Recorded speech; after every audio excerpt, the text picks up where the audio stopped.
Hey guys, welcome back to the Project B-Ball podcast. My name is Gokul Narayan and I'm going to be doing the review series for Tuesday, Thursday, and Friday. There were two games on Tuesday, the Miami Heat versus the Boston Celtics Game 1 of the Eastern Conference Finals, and the Denver Nuggets and LA Clippers Game 7 of the Western Conference Semifinals. The Heat and the Celtics Game 1, really close game. Heat won 117 to 114. The last minute was really intense.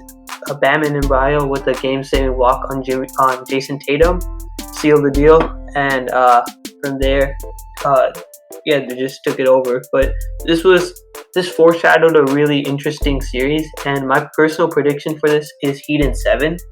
Although Heat are up 2-0 now, and it's looking they might win it sooner. I still think it's going to take 7. I'll explain that towards the end.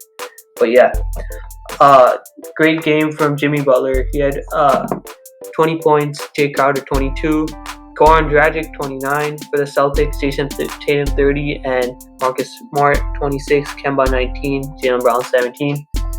These two teams are really evenly matched and really well coached. Brad Stevens and Eric Spoelstra are two of the current best coaches, which is why even Renee was mentioning this to me before, is that this all might come down to coaching, honestly.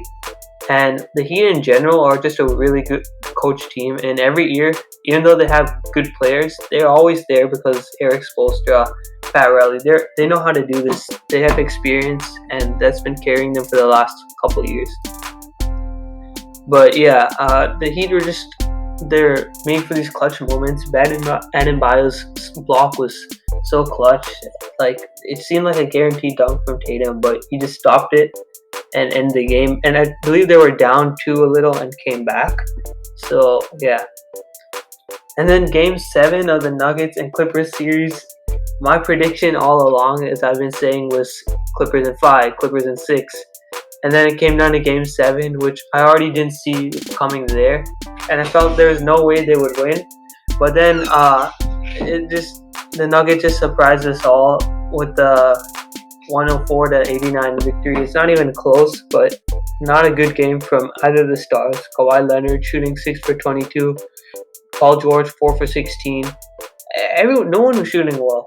Marcus Morris 2 for 9. Yeah, it's just not a good game from them overall. And it should have never came down to Game 7. They're here and they just blow it worse. And Jamal Murray capitalizing on this opportunity. 15 for 16 shooting, 40 points. Nikola Jokic, 16 points. Nuggets, this was their second series coming down 3-1. This just shows us that they're a great team, and we've all been underrating them, me especially. I should have known that Game 7 when it came there that they were just going to take it over. But honestly, I still can't believe how the Clippers lost this. They had the perfect team. They had a good coach in Doc Rivers, but now I'm not too sure. And then the Stars they had the perfect moment. This was their time. And yeah, they choked on that. The Clippers have never made it to the Eastern Conference Finals. Some are saying it's a curse. I don't know. I think they're just not, especially Paul George. Like, we've never really seen him be clutch in the playoffs. He's a great player, especially good in regular season. But playoff time, he's not there. Kawhi Leonard, I didn't expect this from him, though. He's always there in the playoffs. So this was pretty disappointing. I feel the Clippers have a good roster, and I honestly don't know how they can improve on it.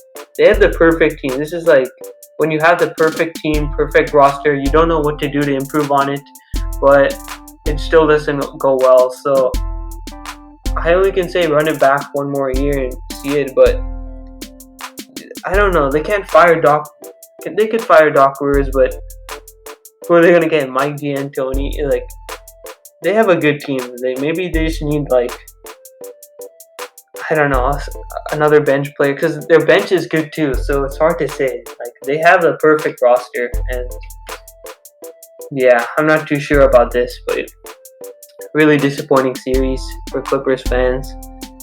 Yeah, on Thursday, Game 2 of the Heat and Celtics series, Heat won 106 to 101. I think they were down 17 or something and still came back.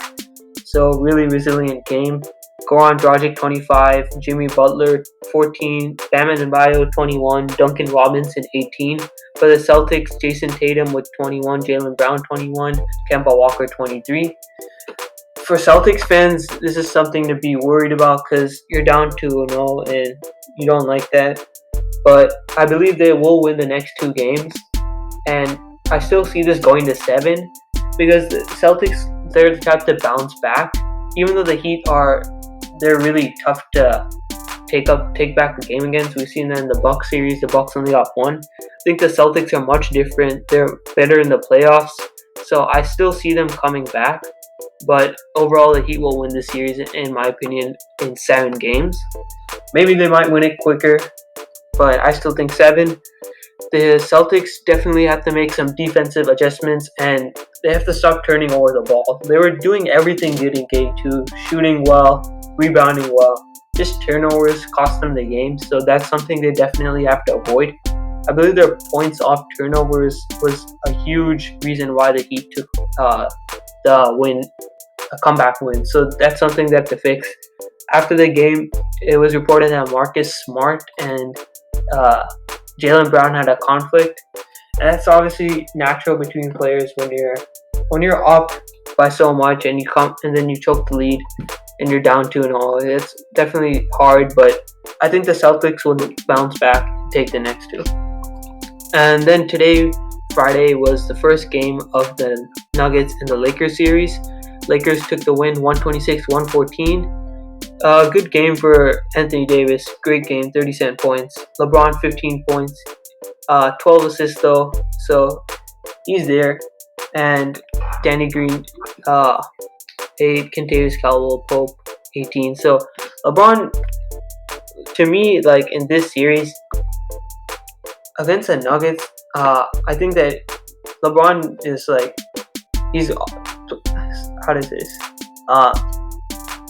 Davis is obviously going to score a lot. LeBron just has to do a solid production, which he easily does. But to me, I felt that the Clippers were a much harder matchup than the Nuggets. And I still feel that, even though the Nuggets came back to 3-1 deficits, I feel that they're never made this far in with this team. So that's definitely something that's going to hold them back. I see them maybe taking 1 or 2 games, but LeBron's just not going to let them take over the whole series. So to me, that's why it feels like a certified, for sure, Lakers series win. But the Nuggets are a big surprise, so we'll see. Jamal Murray, he's going to ball out in the series. Nikola Jokic too, but especially Jamal Murray because Nikola Jokic, Davis is there to match him. So this is Jamal Murray's time to step it up like he did in the Jazz series. And I believe they'll take 1 to 2 games, but overall the Lakers will make it. I personally was looking forward to a Clippers-Lakers series, and I even thought that Clippers would make it to the finals in the beginning of the season. So it was a big shock to me that they didn't even make it to the Western Conference Finals. So that just shows how much my predictions were off this year. And the Nuggets are just a big surprise and part of making the predictions off. So anything could happen. So yeah, it's going to be an exciting series. That's going to do it for today's episode. Please like the video, subscribe to the channel, and see you guys.